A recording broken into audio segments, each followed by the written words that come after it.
There is a man you have met before, maybe at work, maybe in a room full of loud opinions and competing voices, maybe across a table where everyone was performing, impressing, explaining themselves. He was not doing any of that. He was still, not absent, not checked out, not bored, still, in the way that deep water is still, the kind of still that makes you aware, without being able to explain why, that there is more beneath the surface than you are seeing.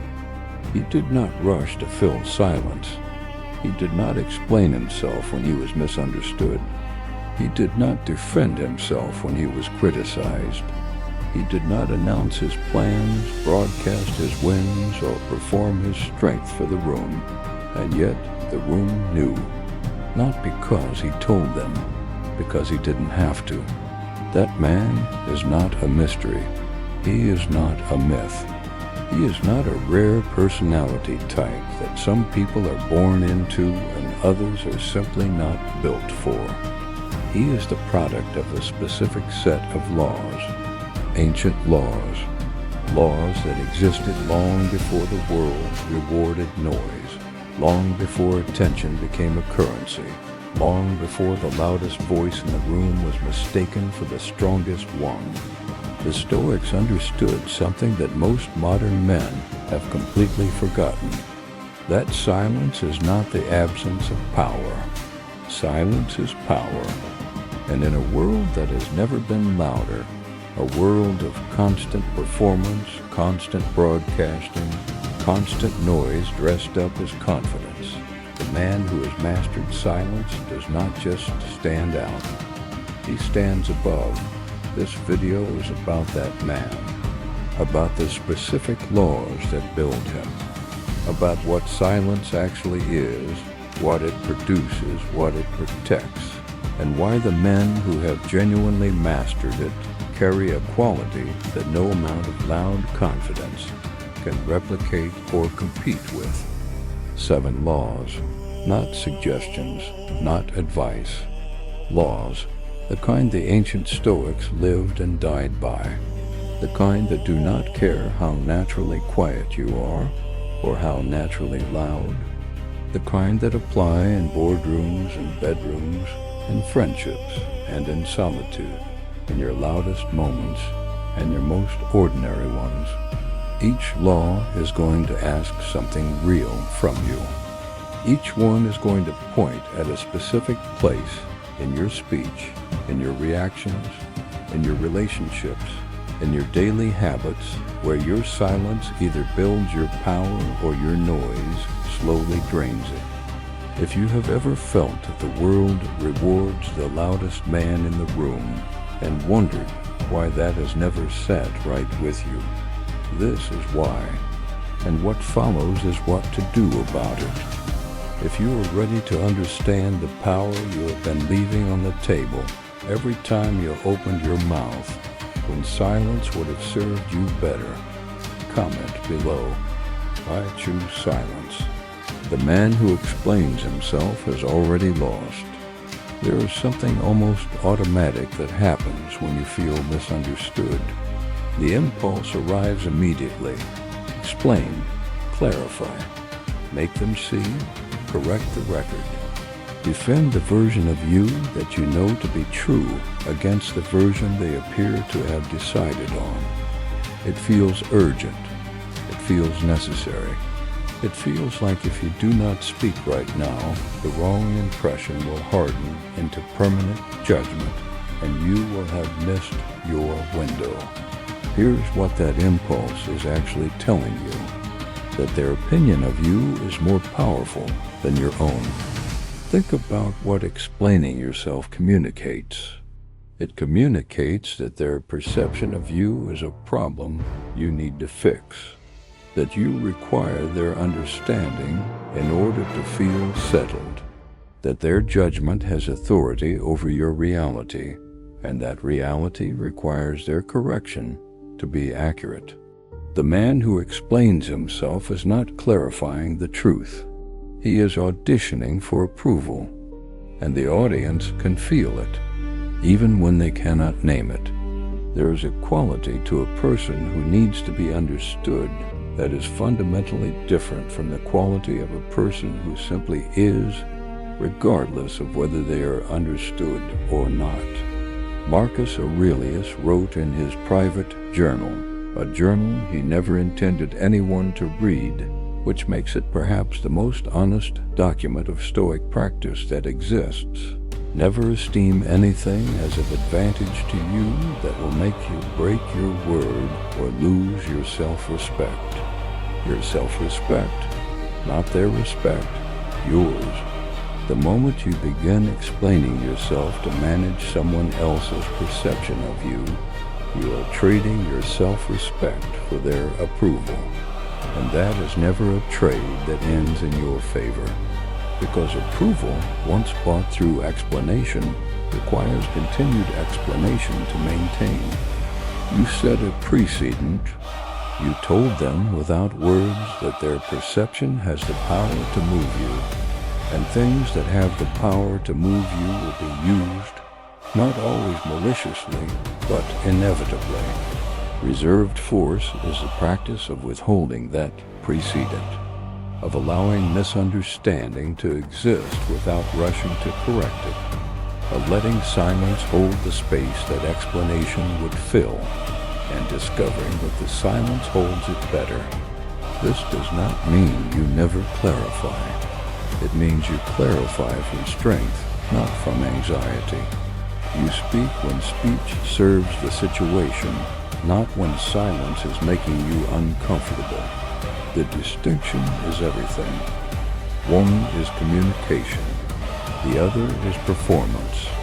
Epictetus, who was born a slave and became one of the most powerful philosophical minds in history, understood this with uncommon precision. He wrote, "If anyone tells you that a certain person speaks ill of you, do not make excuses about what is said of you, but answer, he was ignorant of my other faults, else he would not have mentioned these alone." Read that again. Not denial, not explanation, not defense. The calm acknowledgement that the criticism barely scratches the surface of everything you are, and that you are unbothered enough by that surface to almost find it amusing. That is reserved force. That is the quality of a man who does not need you to see him clearly, because he sees himself clearly, and your vision, however distorted, does not change what is actually there. Today, find one moment where the impulse to explain arrives, one moment where misunderstanding is present and the urge to correct it is real, and hold it, not forever. Just long enough to ask, am I speaking to serve this situation or to manage my own discomfort? If the answer is the second one, stay silent. Notice what happens to the room when you do. Comment below. I do not explain myself. Your reaction is your most public information.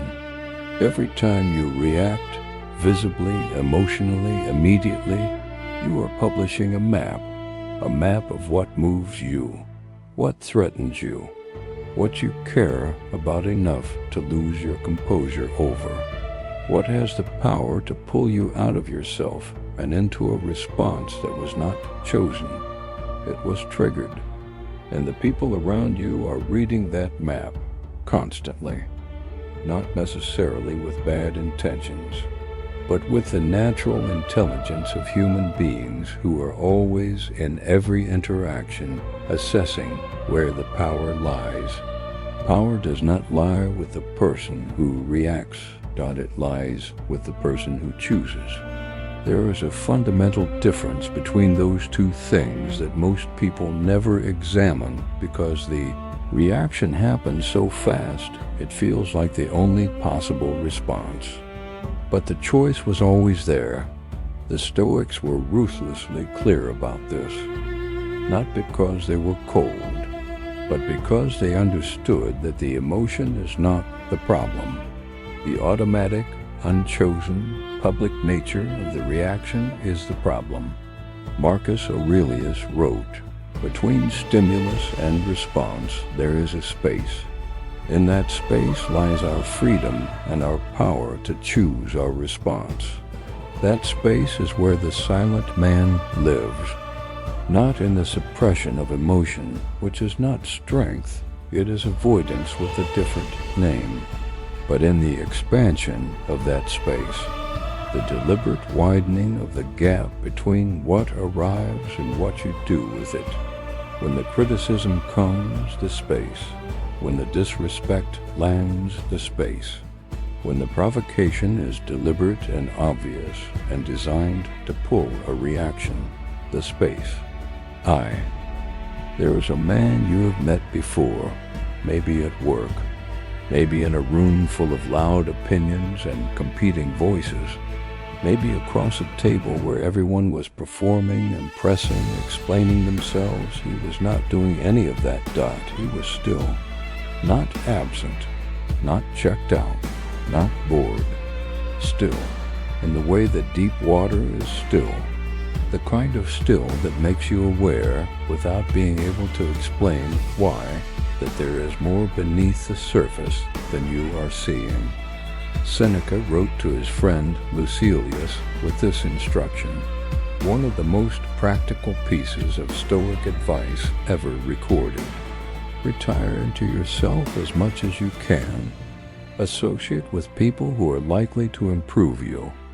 And this retire into yourself, not away from the room, into yourself, into the space, into the chosen response rather than the automatic one. The practice is not complicated. It is simply not easy. When you feel the reaction rising, and you will feel it, because stillness is not the absence of feeling, it is the governance of it. Pause, one breath, not to disappear from the interaction, to return to yourself before you speak, to make what follows a choice rather than an impulse. Do that once today, in the moment where reaction is loudest and the space feels smallest.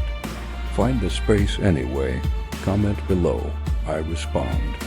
I do not react. What you share, you surrender. What you protect, you keep. There is a moment that most people recognize in hindsight. The moment they shared the plan before it was built, the goal before it was earned, the dream before it had roots, the relationship before it had walls, and the sharing felt good. It felt like connection, like vulnerability, like the natural human desire to bring other people into the thing that is alive inside you. And then the doubt arrived, the quiet skepticism, the well-meaning concern, the "are you sure?"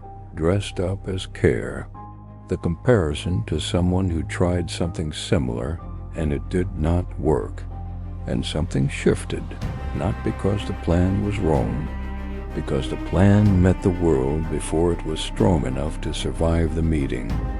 The Stoics understood this with a precision that feels almost uncomfortable in its accuracy. Marcus Aurelius wrote, again in that private journal, to himself alone, "Confine yourself to the present." But there is another principle buried in Stoic practice that gets far less attention than it deserves. The principle of the protected interior.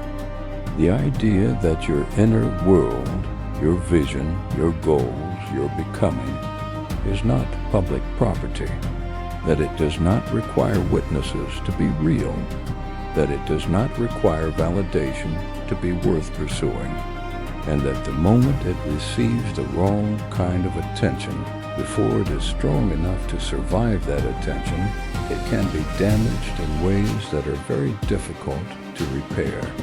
This is not paranoia. This is physics. A seed does not grow because it was shown to people. It grows because it was planted in the right soil and given the right conditions, which include protection from the elements that would prevent it from taking root. Your goals are seeds, and the voices of people who do not share your vision, however well-intentioned, are elements, cold ones, the kind that make roots difficult. Epictetus wrote, "Never say about anything I have lost it. Say instead, I have restored it."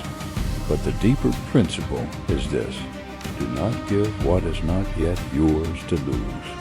Do not share the vision before the vision can stand on its own evidence. Work in silence not because secrecy is power, but because silence is protection.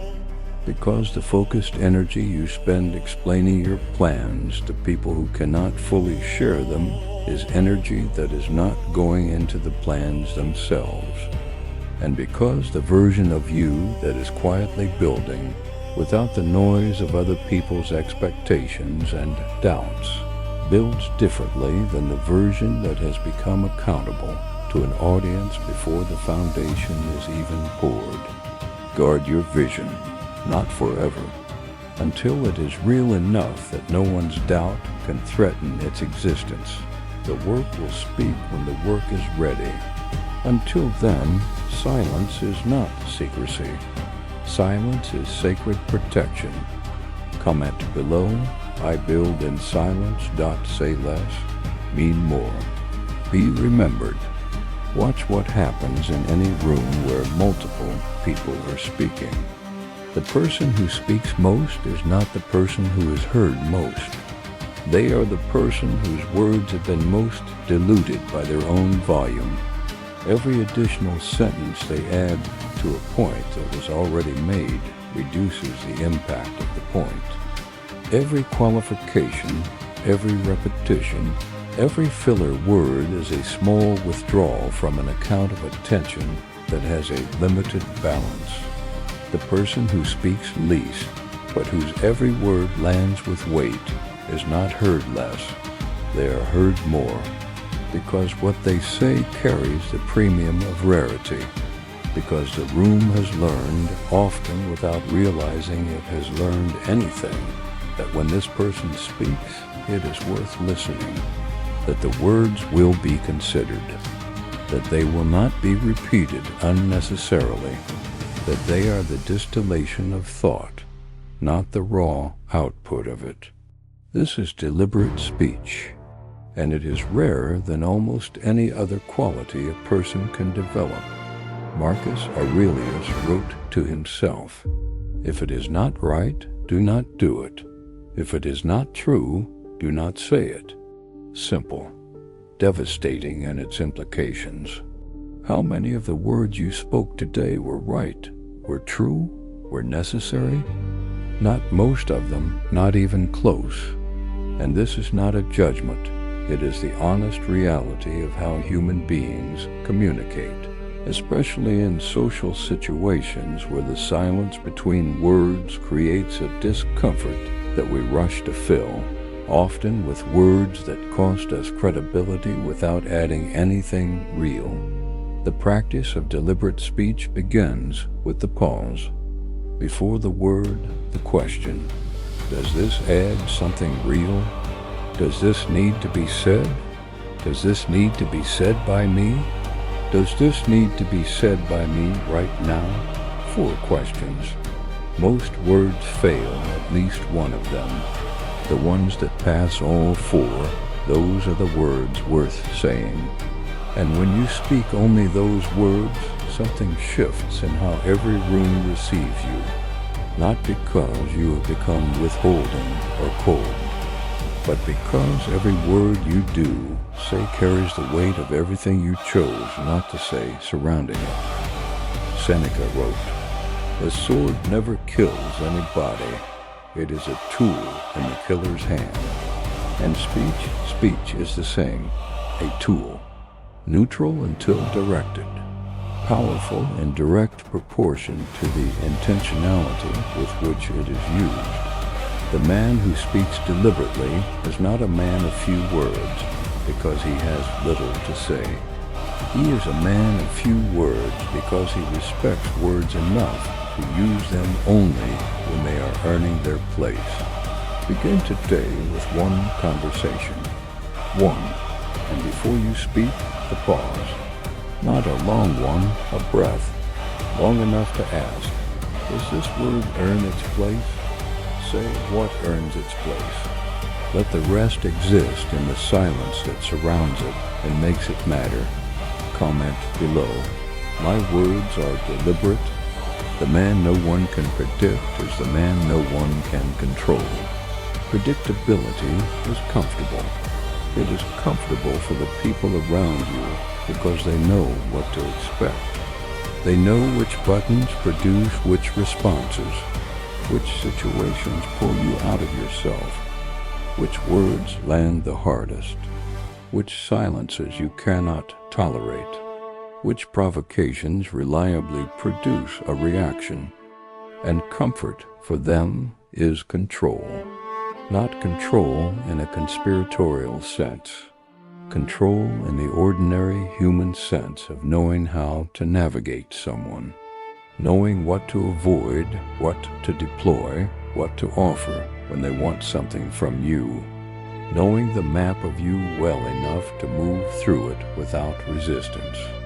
The Stoics understood that a man whose interior is readable is a man whose interior is, in a meaningful sense, owned by the people who can read it. And the solution is not to become cold or withholding in a way that damages genuine connection. The solution is something much more specific. It is to become consistent enough in your values that your character is legible, while becoming unpredictable enough in your reactions that your buttons are not. Marcus Aurelius wrote, "The object of life is not to be on the side of the majority, but to escape finding oneself in the ranks of the insane." The insane, in Stoic terms, are those who are fully predictable in their reactivity, fully readable, moved by every wind because they have no internal anchor that is stronger than the external stimulus. The unreadable man is not mysterious for the sake of mystique. He is unreadable because he has done the internal work that makes external provocations genuinely less powerful. Because when you have genuinely developed emotional stillness, when the space between stimulus and response has genuinely been widened through practice, you become organically less predictable, not because you are hiding, because you are choosing. And chosen responses do not follow the predictable pattern of triggered ones. This is the law of the unreadable man, and it is built the same way every other law in this video is built. Not through technique, not through performance, through the genuine internal development that makes the external unpredictability a natural consequence of a real interior shift. Develop the interior, the exterior follows. And the man whose interior has been genuinely developed is not unreadable because he is absent. He is unreadable because he is free. Comment below. No one holds my map. Your best thinking has never happened in a crowd. Silence is not only something that happens between your words. It is something that must happen around your life. The man who is never alone, who fills every available silence with noise, with company, with content, with stimulation, is a man who is never meeting himself. And a man who is never meeting himself does not know himself. And a man who does not know himself cannot govern himself. And a man who cannot govern himself cannot be governed by anything except whatever external force happens to be loudest at any given moment. This is how most people live, not by choice, by default. The phone fills the morning before the mind has cleared. The podcast fills the commute before the thinking has settled. The screen fills the evening before the day has been processed. And the man who sleeps into an interior that was never examined. never organized, never given the quiet it needed to produce the clarity that only quiet produces. The Stoics were extraordinarily specific about solitude, not as escape, not as luxury, as practice. Marcus Aurelius, Emperor of Rome, commander of armies, administrator of a civilization, found time every morning to write in a private journal, not for publication, not for legacy, for the silence, for the meeting with himself that the demands of the empire would otherwise consume entirely. He wrote, "Nowhere can man find a quieter or more untroubled retreat than in his own soul." His own soul, not a location, an interior. The practice of productive solitude is the daily practice of finding that interior, of sitting with it, of allowing the thoughts that the noise was drowning out to surface and be examined, of meeting yourself fully with honesty and without the performance that other people's presence always requires, however subtly. This is where the silent man's depth comes from, not from personality, not from natural inclination toward quiet, from the practice of regularly sitting in silence and doing the uncomfortable, necessary, irreplaceable work of knowing himself more fully each time. Seneca wrote to Lucilius, "Retire into yourself as much as you can. Meet and talk with people who are going to improve you. Retire into yourself before you meet the world each day. Retire into yourself, even briefly, even imperfectly, even if the silence lasts only 10 minutes before the demands of the day arrive. 10 minutes of genuine solitude, repeated daily, compounding across months, produces an interior richness that no amount of social engagement can manufacture. Because the crowd gives you reflection, solitude gives you revelation, and the man who knows the difference and protects the time that makes the second one possible is the man who brings something real to every room he enters, something that was built in the quiet, something no amount of noise could have produced. Comment below. I protect my silence. The most powerful thing you can give someone is your full attention. Almost no one does.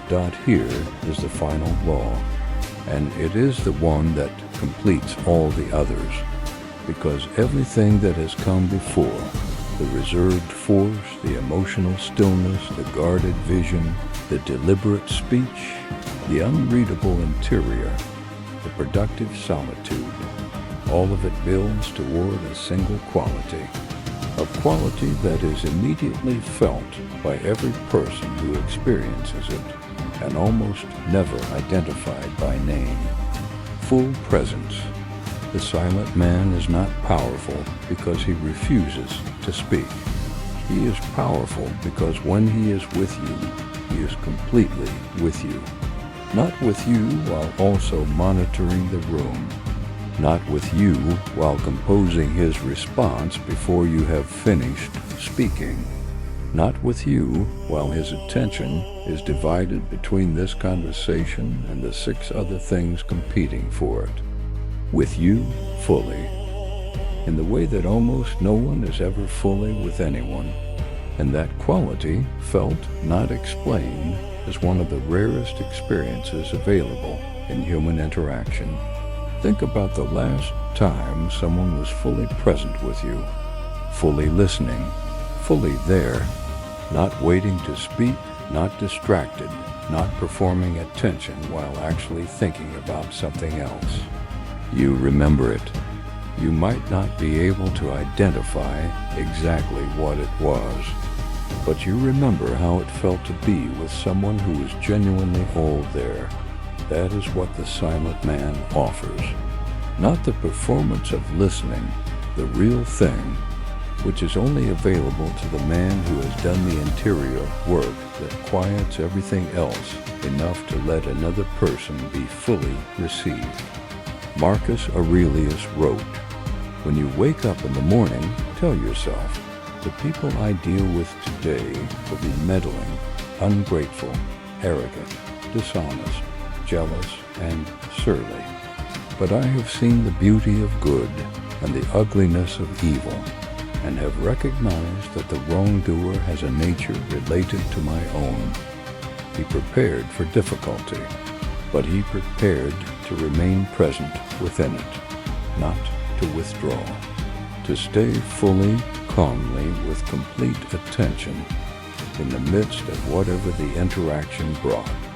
That is silent presence, not the absence of engagement, the fullest possible engagement, unclouded by the noise of self-consciousness, performance, reactive emotion, or distraction. The man who brings this to a conversation changes the conversation. The man who brings this to a relationship changes the relationship. The man who brings this to his work changes the work, not because he said the right thing, because he was fully there while the thing was happening, and full presence, brought consistently, is one of the most powerful forces available in any human interaction. Practice it today, in one conversation. Put down the need to respond, to impress, to enforce, to perform. Just receive, fully, completely, without agenda. And notice what the other person does in response to being genuinely received by someone who is completely still and completely present. They open, they deepen, they trust. Not because you performed trust, because you created the conditions where trust was the natural response. That is the final law, and it makes all the others complete. Comment below. I am fully present. 7 laws. One man. One ordinary life where something extraordinary gets built. Reserve your force, because the man who explains himself has already handed his power away. Hold your stillness, because your reaction is the most public information you have, and the space between stimulus and response is where your freedom lives. Guard your vision, because what you share before it is strong enough to survive the sharing, you surrender.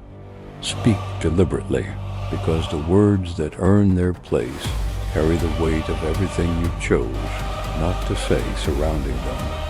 Become unreadable, not through performance, but through the genuine internal development that makes external predictability impossible.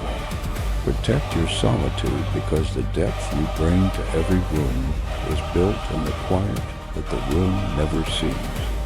And be fully present, because the man who is completely there in a world of distracted half-presence does not just stand out. He is felt, he is remembered. He changes the room simply by being genuinely in it. None of this is loud. None of this will be noticed immediately. None of it announces itself. None of it performs that it builds. Quietly, consistently, in the unremarkable moments where the choice between silence and noise is entirely yours, and no one is watching which one you choose.